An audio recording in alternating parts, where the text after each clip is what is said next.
kita di sesi bedah buku. Nah, kali ini tim administrasi ada Mbak Kurnia Larasati dan saya Ratih. Nah, kali ini kita akan membahas masih di buku yang sama, yaitu ilmu administrasi oleh pakarnya yaitu Mbak Kurnia Larasati.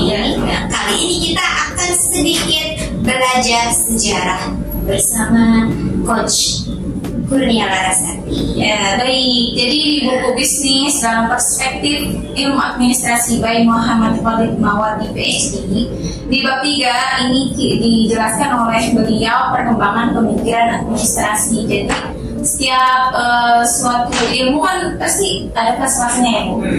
Nah, dari pertama administrasi itu dapat ditelusuri dari peninggalan masa Mesopotamia, itu berupa tata pemerintah, sistem pengelolaan kota, dan lain-lain.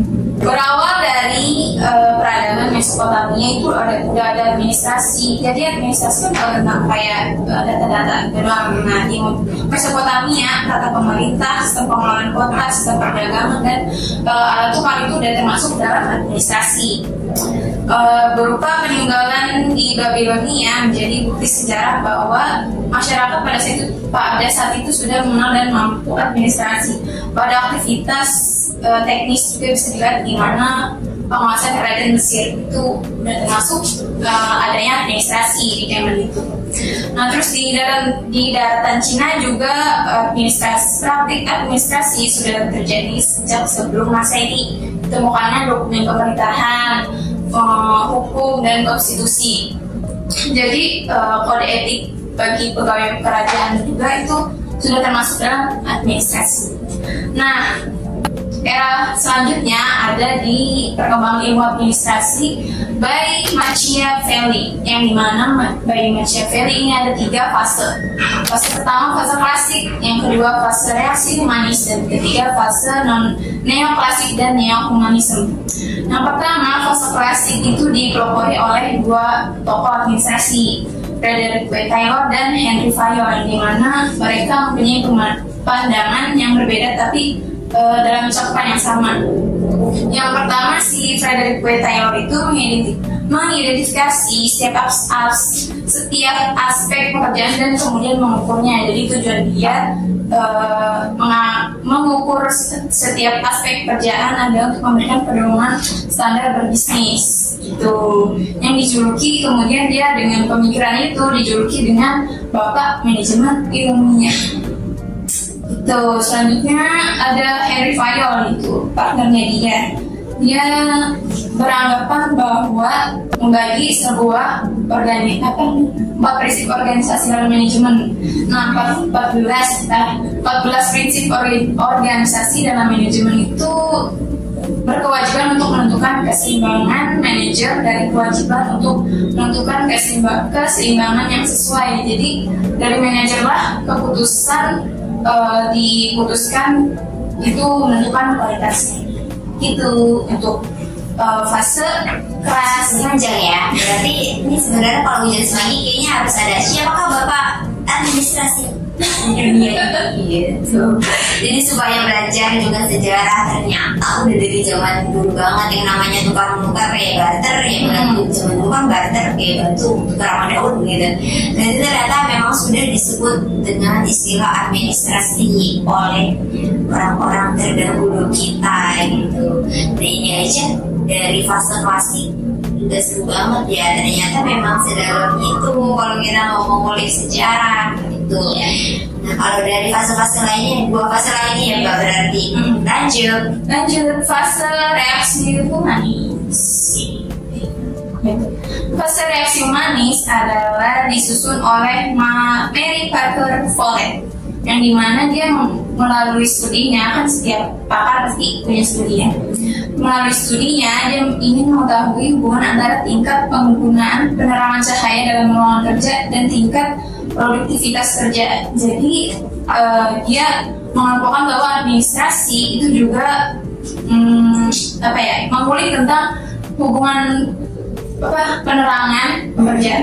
penerangan di ruang kerja sama tingkat produktivitas kerja kita. Pas dia udah ulik studinya, dia juga menaikkan gaji memberikan istirahat yang lebih kepada karyawan, dan itu juga benar bahwa orang lebih produktif habis dikasih lampunya, terus diberi gaji yang lebih, sama diberi istirahat yang lebih, itu orang jadi produktif karyawan. Jadi itu ya Bu. Apa maksudnya? Kita diterangin lampunya. Iya. Sama yang lainnya. Nah, lanjut ke fase 3, yaitu fase neoklasik dan fase neohumanis yang dipelopori oleh Chester Bernard dan H.A. Simon. Mereka berdua mempunyai 3 atribut dalam administrasi. Yang pertama, administrator dituntut untuk memiliki keterampilan mempertahankan organisasi. Jadi bagaimana kita sebagai seorang admin dituntut untuk mempertahankan organisasi. Jadi misal sebuah perusahaan, kalau kita nggak ada pendataan dari administrasi, bagaimana perusahaan itu tahu kita udah naik atau malah semakin turun? Itu termasuk mempertahankan organisasi. Yang kedua, administrator berperan sebagai intelligence, yaitu harus memiliki keterampilan untuk berkomunikasi sebagai penerima maupun pengirim. Bagaimana maksudnya? Maksudnya adalah kita menerima bahwa ada data ini. Nah, itu data mentah. Nah, kita sebagai administrator dianalisa dan kemudian kita sajikan kepada yang membutuhkan data itu. Nah, itu kita sebagai administrasi harus mempunyai peran intelligence. Yang ketiga, administrator adalah generalis, yang dimana maksudnya mulai dari keputusan yang cepat, efektif, strategis maupun keputusan yang taktis. Jadi kita sebagai administrasi tidak cuma input, tapi kita harus mempunyai keputusan yang cepat, reflektif dan juga strategis. Oke, jadi sudah ada 3 fase: fase klasik, fase humanis, fase neoklasik dan neohumanis. Nah, itu dari fase pertama pun, dari yang fase sederhana alat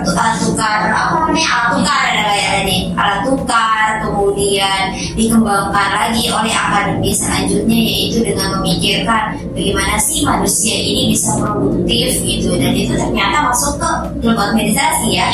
Kalau yang memikirkan hal-hal tersebut juga. Terus kemudian berkembang lagi tuh tadi ke neoklasik dan neohumanis. Jadi digabungkan antara fase klasik dan humanis. Itu lebih jauh lagi bagaimana kita meningkatkan unit bisnis tertentu, bagaimana seorang administrator itu berperan penting gitu untuk kemajuan dari perusahaan sendiri. Nah, bahkan sampai saat ini pun pasti akademis atau peneliti sedang mengembangkan teori-teori ini lagi gitu.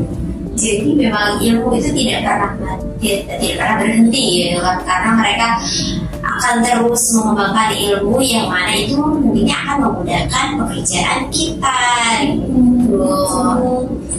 Ya, udah 10 menit. 9, 10 itu udah 10 kan? Apa?